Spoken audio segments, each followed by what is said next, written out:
Good morning, good evening, good afternoon. Whatever time it is, I hope you're doing well. So, we have just concluded the Department of Health and Human Services. We're now about to do the Department of Housing and Urban Development, starting on page 503 and ending on page 516. So, this is a relatively short one. So, just so we can be on the same page.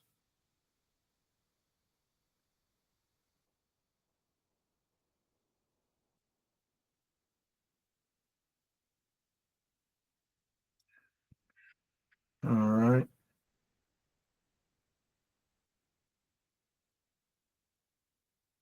This is going to be chapter 15. This person's name who wrote this is Benjamin S. Carson, Senior, MD.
All right, chapter 15. Let's go.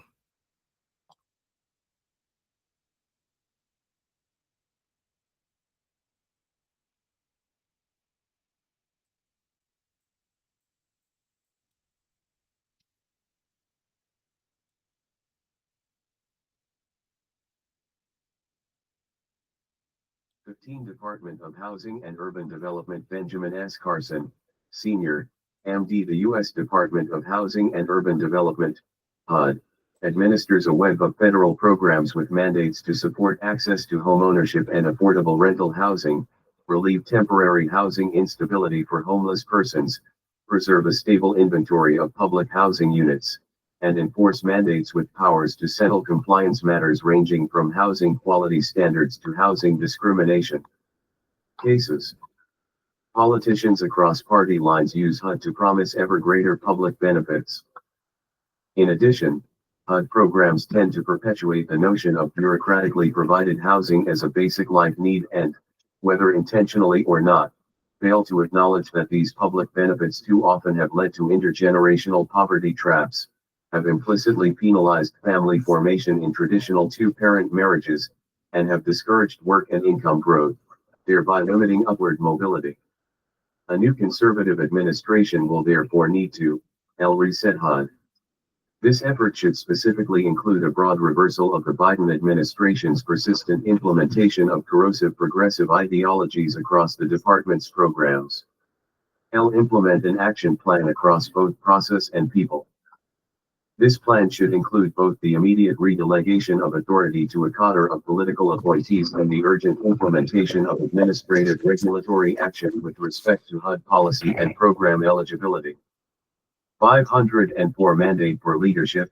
The conservative promise reverse HUD's mission creep over nearly a century of program implementation dating from the department's New Deal forebears. HUD's new political leadership team will need to re-examine the federal government's role in housing markets across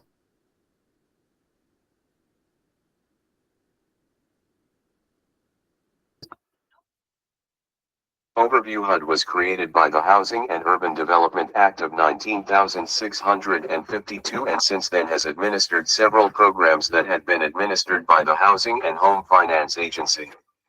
With the proposed fiscal year 5 budget authority totaling $71.9 billion and 8,326 full-time equivalent FTE employees. 3. It remains the largest agency charged with implementing federal housing policy.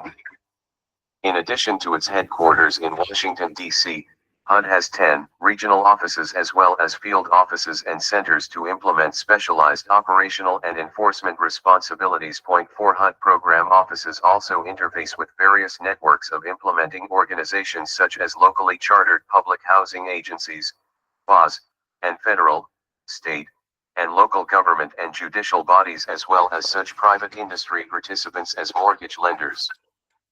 The Secretary of Housing and Urban Development can delegate authority to various entities across an array of HUD programs. Point 5 The Secretary also oversees the Office of the Deputy Secretary, 6 the Office of Hearings and Appeals, OHA, 7 the Office of Small and Disadvantaged Business Utilization, OSDBU, 8 and the Center for Faith-Based and Neighborhood Partnerships, CFBNP. Point 9 The Office of the Secretary also comprises a team of politically appointed positions and career support staff.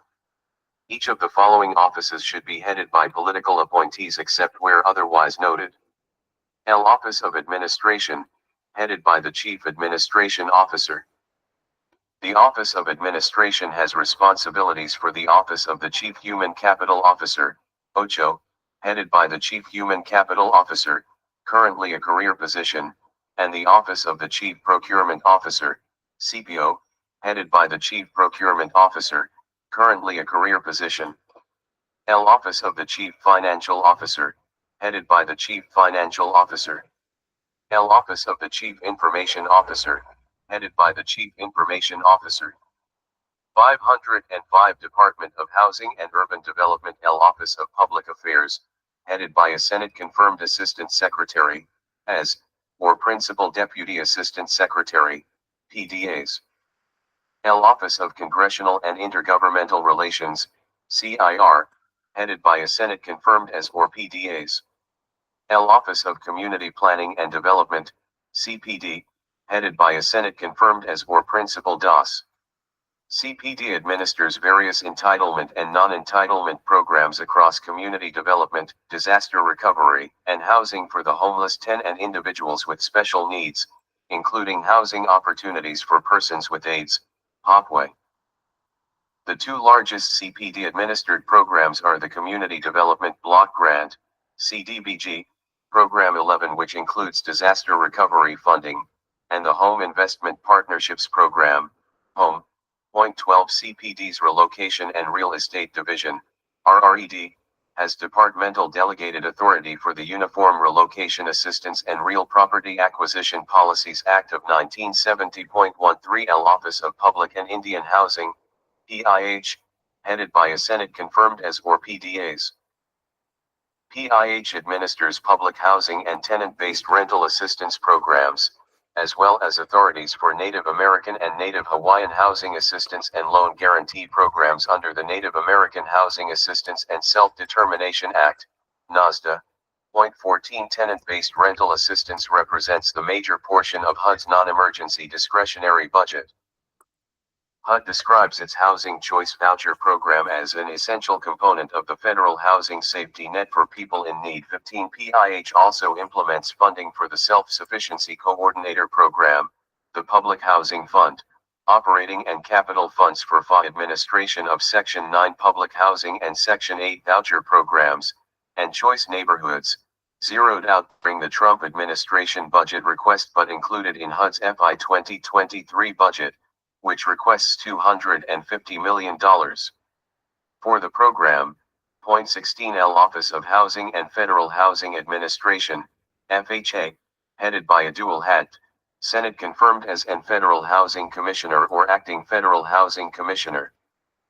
The Office of Housing oversees implementation of the department's Project-Based Rental Assistance, PBRA, Multifamily Housing Portfolio, Section 202 Supportive Housing for the Elderly Program, Section 811 Program for Disabled Persons Housing, and Housing Counseling Assistance Program. The Federal Housing Administration administers the Mutual Mortgage Insurance 506 Mandate for Leadership, the Conservative Promise Program, MMIF, and various other mortgage insurance, direct loan, and loan guarantee programs for single-family housing, multifamily housing, hospitals, and health care facilities that meet certain conditions. Point 17 L. Government National Mortgage Association, GNMA, headed by a Senate-confirmed GNMA president or executive vice president. GNMA oversees more than $2 billion in federal guarantees to mortgage-backed securities structured from mortgages that are pooled from various federal programs, including mortgages backed by program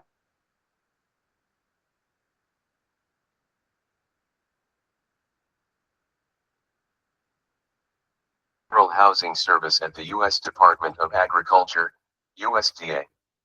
FHA-insured single-family housing mortgages comprise the largest share of GNMA guaranteed mortgage-backed securities. Office of Departmental Equal Employment Opportunity, headed by a director. Office of Fair Housing and Equal Opportunity, FHEO, headed by a Senate-confirmed as or PDAs.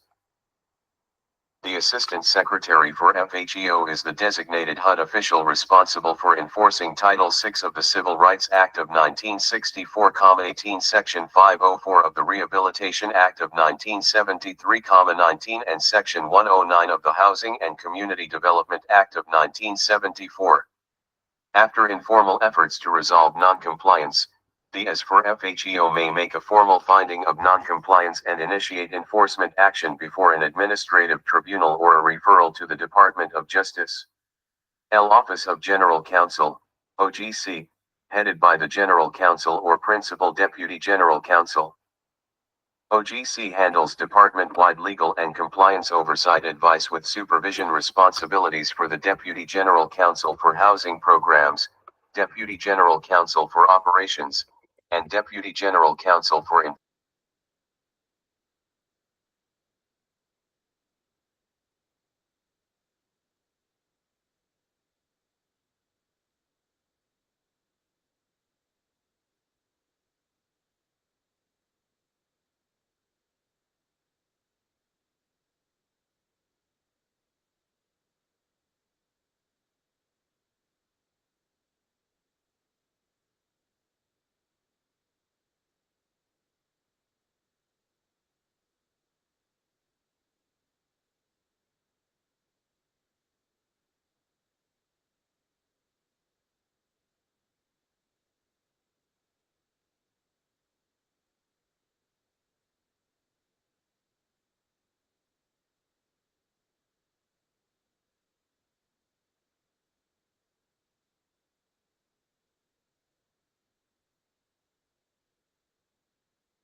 All right.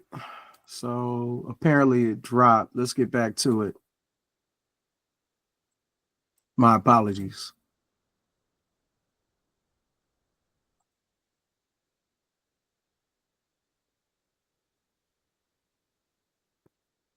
Five oh seven.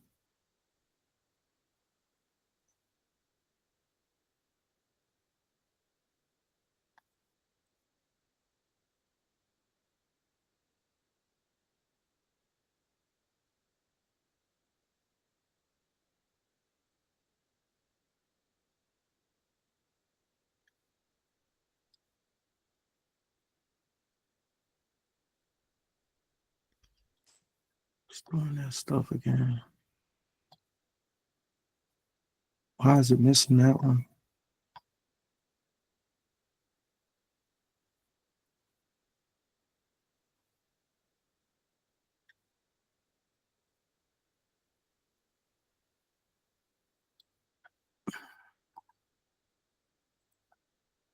Office of Administration, headed by the Chief Administration Officer. The Office of Administration has responsibilities for the Office of the Chief Human Capital Officer, OCHO, headed by the Chief Human Capital Officer, currently a career position, and the Office of the Chief Procurement Officer, CPO, headed by the Chief Procurement Officer, currently a career position. L Office of the Chief Financial Officer, headed by the Chief Financial Officer. L Office of the Chief Information Officer, headed by the Chief Information Officer. 505 Department of Housing and Urban Development. L Office of Public Affairs, headed by a Senate-confirmed Assistant Secretary, as, or Principal Deputy Assistant Secretary, PDAs. L Office of Congressional and Intergovernmental Relations, CIR, headed by a Senate-confirmed as or PDAs. L Office of Community Planning and Development, CPD, headed by a Senate-confirmed as or Principal DAS. CPD administers various entitlement and non-entitlement programs across community development, disaster recovery, and housing for the homeless and individuals with special needs, including housing opportunities for persons with AIDS, POPWAY. The two largest CPD-administered programs are the Community Development Block Grant, CDBG, Program 11, which includes disaster recovery funding, and the Home Investment Partnerships Program, HOME.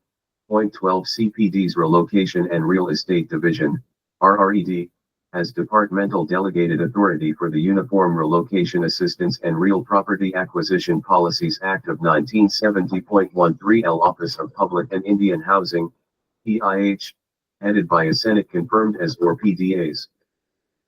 PIH administers public housing and tenant-based rental assistance programs, as well as authorities for Native American and Native Hawaiian housing assistance and loan guarantee programs under the Native American Housing Assistance and Self-Determination Act, NASDA. Point 14 Tenant-based rental assistance represents the major portion of HUD's non-emergency discretionary budget. HUD describes its Housing Choice Voucher program as an essential component of the federal housing safety net for people in need. 15 PIH also implements funding for the Self-Sufficiency Coordinator Program, the Public Housing Fund, Operating and Capital Funds for FA administration of Section 9 Public Housing and Section 8 Voucher Programs, and Choice Neighborhoods, zeroed out during the Trump administration budget request but included in HUD's FY 2023 budget, which requests $250 million. For the program, Point 16 L Office of Housing and Federal Housing Administration, FHA, headed by a dual head, Senate confirmed as and Federal Housing Commissioner or Acting Federal Housing Commissioner. The Office of Housing oversees implementation of the department's project-based rental assistance, PBRA, multifamily housing portfolio, Section 202 Supportive Housing for the Elderly Program, Section 811 Program for Disabled Persons Housing, and Housing Counseling Assistance Program. The Federal Housing Administration administers the Mutual Mortgage Insurance 506 Mandate for Leadership, the Conservative Promise Program, MMIF, and various other mortgage insurance, direct loan, and loan guarantee programs for single-family housing, multifamily housing, hospitals, and healthcare facilities that meet certain conditions. 17L Government National Mortgage Association, GNMA, headed by a Senate-confirmed GNMA President or Executive Vice President. GNMA oversees more than $2 billion in federal guarantees to mortgage-backed securities structured from mortgages that are pooled from various federal programs, including mortgages backed by programs outside of HUD, principally the single-family mortgage guarantee programs administered by the Department of Veterans Affairs, VA, and the Rural Housing Service at the U.S. Department of Agriculture, USDA. FHA-insured single-family housing mortgages comprise the largest share of GNMA guaranteed mortgage-backed securities. L Office of Departmental Equal Employment Opportunity, headed by a director. L Office of Fair Housing and Equal Opportunity, FHEO, headed by a Senate-confirmed as or PDAs. The Assistant Secretary for FHEO is the designated HUD official responsible for enforcing Title VI of the Civil Rights Act of 1964-18, Section 504 of the Rehabilitation Act of 1973-19 and Section 109 of the Housing and Community Development Act of 1974. After informal efforts to resolve noncompliance, the as for FHEO may make a formal finding of noncompliance and initiate enforcement action before an administrative tribunal or a referral to the Department of Justice. L Office of General Counsel, OGC, headed by the General Counsel or Principal Deputy General Counsel. OGC handles department-wide legal and compliance oversight advice with supervision responsibilities for the Deputy General Counsel for Housing Programs, Deputy General Counsel for Operations, and Deputy General Counsel for Enforcement and Fair Housing, as well as the Departmental Enforcement Center. 20L Office of Healthy Homes and Lead Hazard Control, ALC, headed by a director.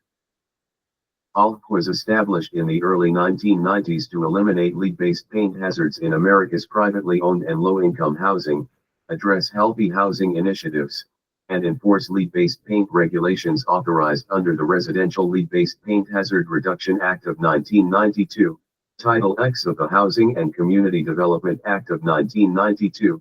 21 These functions overlap with similar functions of the Environmental Protection Agency, also authorized to enforce lead-based 507.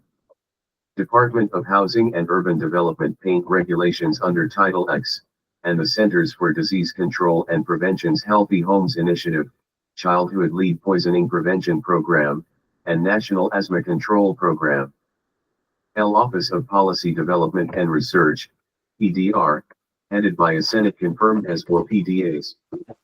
PDR was established in the early 1970s and today administers research activities, including external contract research grants, and provides analytical and policy advice to senior HUD staff. PDR also provides publicly available statistics through the American Housing Survey, AHS, which is sponsored by HUD and conducted by the Census Bureau, the State of the City's Data Systems, data on the Low-Income Housing Tax Credit, LIT, and annual fair market rents and income limits data, among other statistical publications and data sets on the characteristics of families assisted under HUD programs. L Office of Inspector General, OIG, headed by an Inspector General. The OIG is independent of HUD and one of 12 Inspectors General across the federal government authorized under the Inspector General Act of 1978.22, operating under its own budget authority and strategic plan. The HUD OIG conducts internal and external audits and investigations of HUD programs and operations. While independent of HUD and holding no enforcement powers over HUD programs, HUD OIG works closely with the Office of General Counsel, the Departmental Enforcement Center, and HUD program offices. The Inspector General serves as an advisor to and non-voting member of the FHA Mortgagee Review Board. L Office of Field Policy and Management, FPM, headed by an Assistant Deputy Secretary for FPM. FPM supports the Secretary through regional and field office communication and external engagement with various community stakeholders to ensure the successful implementation of secretarial initiatives and special projects. HUD reform pillars. Ideally, Congress would redelegate authorities that have been diverted to HUD's administrative bureaucracy and safeguard taxpayers against the mission creep that inevitably occurs when Congress delegates power to an empowered and unelected bureaucracy that is insulated by civil service protections. If implemented, the reforms proposed in this chapter can help a new conservative administration to use its Article 2 powers to rectify bureaucratic overreach, reverse the expansion of programs beyond their statutory authority, and end progressive policies that have been put in place at the department. 508 Mandate for Leadership. The conservative promise. It is hoped that a future Congress under conservative leadership will enact legislative reforms of HUD programs. With or without congressional action, however, it is vital that a conservative administration immediately institute guardrails across HUD programs to remove the administrative state's bureaucratic overreach of Article I authorities, thereby ensuring formal execution of Article 2 process and personnel reforms of the sort outlined below. First day and first year administrative reforms. 23. A new conservative administration can and should implement the following reforms that focus on both people. 24 and process. 25. Implementation of these reforms simply requires courageous political leadership across all of HUD's key appointed positions. HUD political leadership should immediately assign all delegated powers to politically appointed PDAs, DOS, and other office leadership positions, change any current career leadership positions into political and non-career appointment positions, and use senior executive service, SES, transfers to install motivated and aligned leadership. The President should issue an executive order making the HUD Secretary a member of the Committee on Foreign Investment in the U.S., which will gain broader oversight authorities to address foreign threats, particularly from China, with oversight of foreign ownership of real estate in both rental and ownership markets of single-family and multifamily housing. 26. With trillions worth of real estate secured across HUD's portfolio, the Secretary should initiate a HUD task force consisting of politically appointed personnel to identify and reverse all acts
509 Department of Housing and Urban Development 3.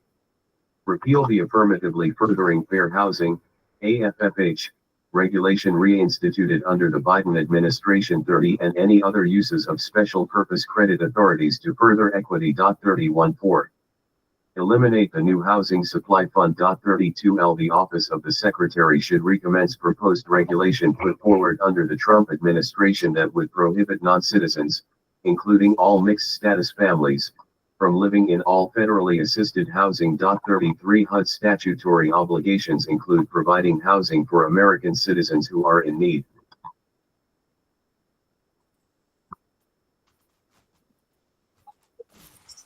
Jeez. HUD reforms must also ensure alignment with reforms implemented by other federal agencies where immigration status impacts public programs. Certainly to include any reforms in the public charge regulatory framework administered by the U.S. Department of Homeland Security, DHS. Local welfare organizations, not the federal government, should step up to provide welfare for the housing of non-citizens. The Office of the Secretary should execute regulatory and sub-regulatory guidance actions across HUD programs and applicable to all relevant stakeholders that would restrict program eligibility when admission would threaten the protection of the life and health of individuals and fail to encourage upward mobility and economic advancement through household self-sufficiency. Where admissible in regulatory action, HUD should implement reforms reducing the implicit anti-marriage bias in housing assistance programs. 34 Strengthen work and work readiness requirements. 35 Implement maximum term limits for residents in PBRA and TBRA programs. 36 And end housing first. 37 Policies so that the department prioritizes mental health and substance abuse issues before jumping to permanent interventions in homelessness. 38 Notwithstanding administrative reforms, Congress should enact legislation that protects life and eliminates provisions in federal housing and welfare benefits policies that discourage work, marriage, and meaningful paths to upward economic mobility. LDAs or PDAs for the Office of Policy Development and Research should suspend all external research and evaluation grants in the Office of Policy Development and Research and end or realign to another office any functions that are not involved in the collection and use of data and survey administration functions and do not facilitate the execution of regulatory impact analysis studies. 510 Mandate for leadership. The conservative promise LFHA leadership should increase the mortgage insurance premium, MIP, for all products above 20-year term and maintain MIP for all products below 20-year terms and all refinances.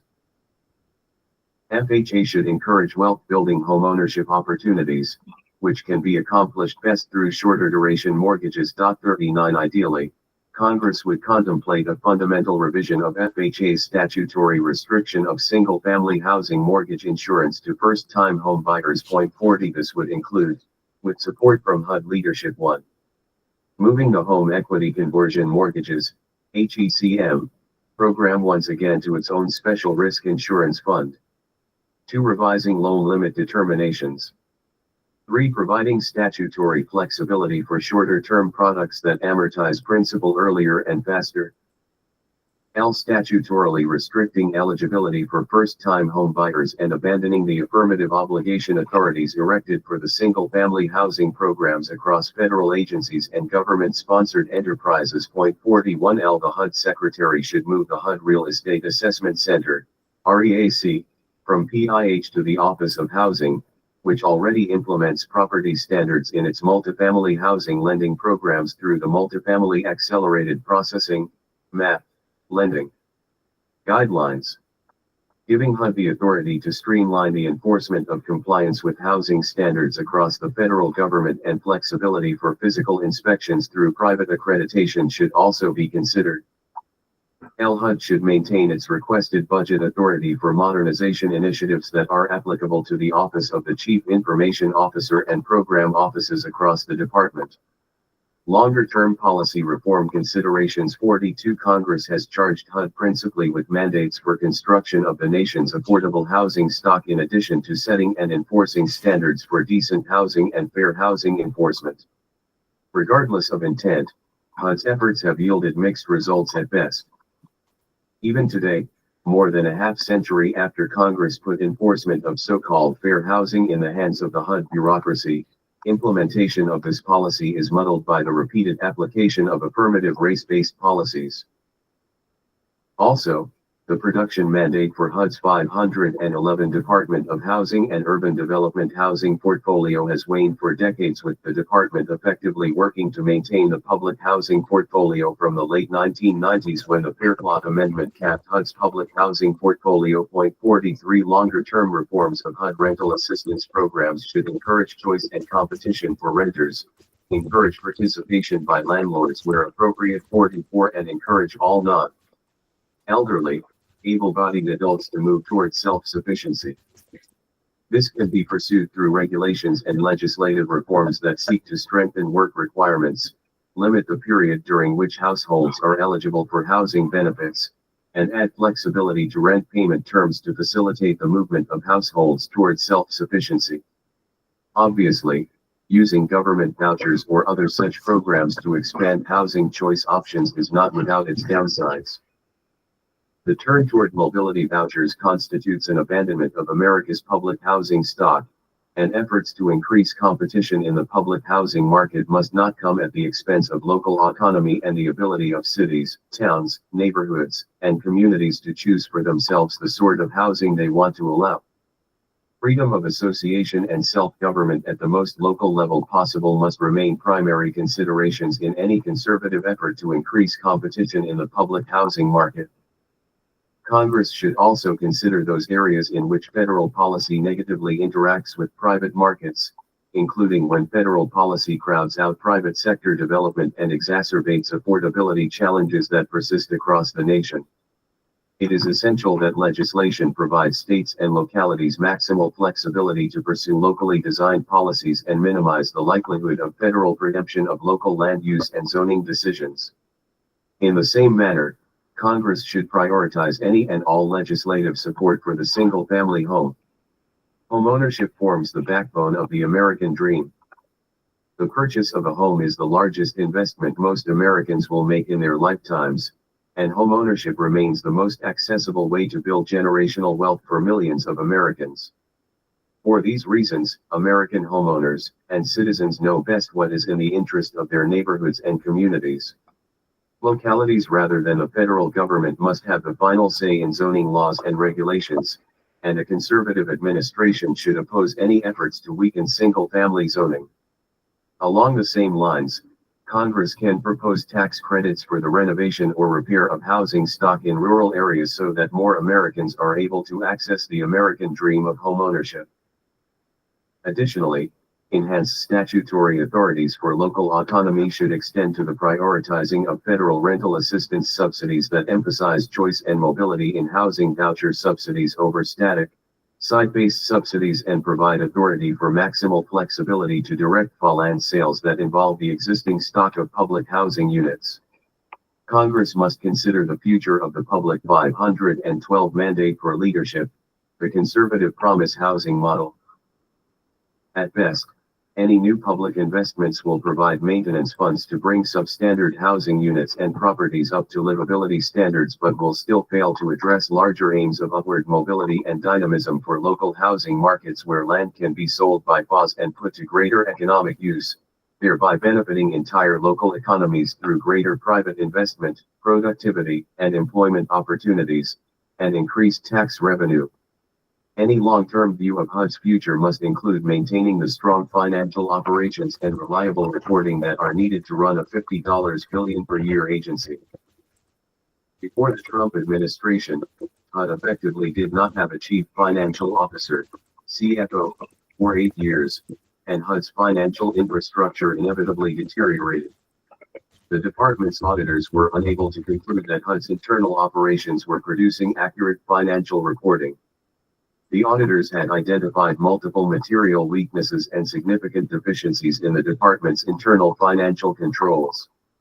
Overall, the deterioration of HUD's financial infrastructure led to a lack of accountability with respect to the use of taxpayer funds, as well as to pervasive difficulties with operations and program implementation.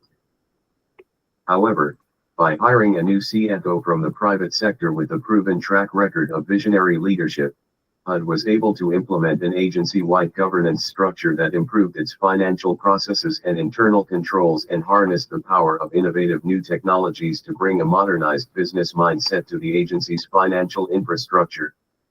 By the end of the Trump administration, for the first time in nearly a decade, HUD was able to address all of its previously identified material weaknesses, and the auditors were able to issue their first clean audit report on HUD's financial statements and internal controls.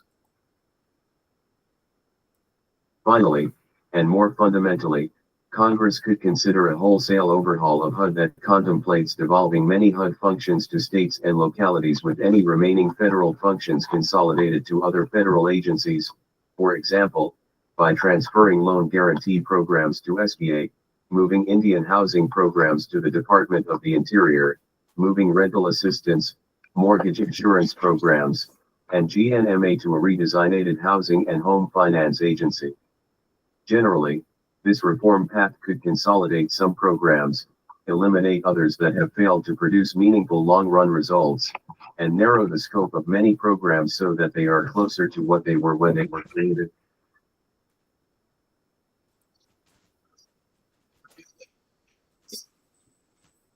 All right, so that concludes the HUD section. Just to wrap up what's going on with it, the proposed reforms and mandate for leadership, the conservative promise, would have major implications for low-income individuals, older adults, and others who rely on housing assistance. Here's a breakdown of likely effects, both intended and unintended. Number one, low-income individuals and families. Intended effects: encourage work and self-sufficiency. Reforms like time limits and work requirements aim to move people off assistance and into aid. The focus would be on short-term aid, shifting away from indefinite housing support encourages people to view it as temporary help. Possible negative impacts: the loss of stable housing, time limits, and stricter eligibility could disqualify people who can't find stable jobs or meet new criteria. Also, increased homelessness risk. Ending housing first approaches could delay access to permanent housing for those with substance use or mental health challenges. Last, reduce access for mixed status families. Barring non-citizens or mixed status families could separate households or leave them without shelter. The next demographic it will indefinitely affect will be the older community. So the intended effect would be are typically exempt from work requirements, so these requirements may not directly target them.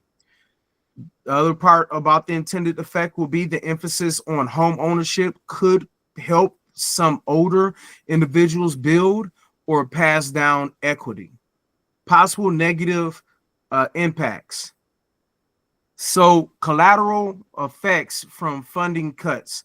If broad cuts or restructuring reduce overall housing support, older adults in need might see delays or reduced services. The last thing about the negative effect that will be taking place to the older individuals will be displacement from mixed status families. Elderly individuals in households with undocumented members could be affected by new restrictions. Then the last demographics that will be affected, we're going to lump in three: disabled, mentally unstable, and substance use needs. The intended effect: focus on treatment before housing is meant to prioritize recovery and long-term self-reliance. Possible negative effects: delays in housing access. Eliminating housing first could lead to worse outcomes for people who need stable housing before they can recover. Also, it will strain on local services. Pushing responsibilities to local organizations may restrict an uneven access, especially in under resourced areas. So the overall impact summary, if you notice, we have a chart right here. When it says low income, it says the potential benefit will be incentivized self-sufficiency, and the potential risk will be housing instability and homelessness. And again, one of my main things about helping out the next man is not about you, it's about, it is about you, it's about safety. Because when families are really struggling and they're feeling impact, then they're more likely to not be thinking rationally, and then you look like a Christmas present to them, even though you only worth a couple $100s. Now, the older adults, the potential benefits, some protected statuses, the potential risk from broad cuts, mixed status issues, and the last group will be the people in need, the potential benefits, prioritize recovery, and the potential risk, delayed or denied housing access. So let's go ahead and talk about it just for a little bit for a second. When you think about housing, housing should be something that the majority of people should be able to rely on. If it is some kind of homeless shelter or whatever that can be had, I feel that having people train will be great as far as getting them to the ability to start working on their own. At the same time, when you deal with people who are mentally unstable or substance abuse, or coming from a domestic violence house, or they're completely over the working age of working, and they're forced to, and the Social Security is now gone, Medicare, Medicaid. It's like, it's a lot of factors. It's kind of, I mean, I don't really get mad at people who are on SNAP or getting these housing benefits. I feel that when it comes down to it, we still got to work, but it makes no sense that we still give these government uh, basic contract workers these huge contracts, and then we're worried about the lowest. So with that being said, let's go ahead and talk about ways that you can help out. Go ahead and you can join a Tesla takedown session Saturday near you. Go ahead, check out Tesla takedown. Also, the Southern Crescent, they are heavy in protesting and gathering together. Also, Resistance Lab, go ahead. The senator there has great insight on how you can protect yourself. 50501 Georgia, they're a great establishment to work with. They're very highly connected. One thing I have to say is just because it is a big thing that we're going against, is this going to get bigger if we don't do anything about it. And with the tariff wars is being self-inflicted, and with the economy going the way it's going, the reason why it's going this way is because it's mandate. So because this mandate is the way it's going, we need to educate ourselves and then educate others. So first we need to educate ourselves about what the mandate wants, because this is a game stopper. This is a rule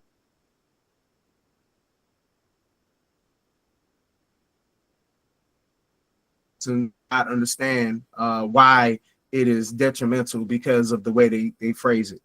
With that being said, if you like the reading, go ahead, like, subscribe, share, and we're going to go ahead and continue on reading. This is Food for Democracy, for Democracy.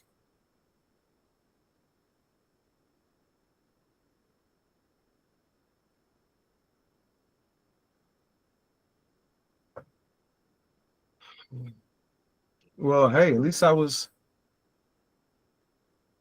I was finishing. That's all I can say.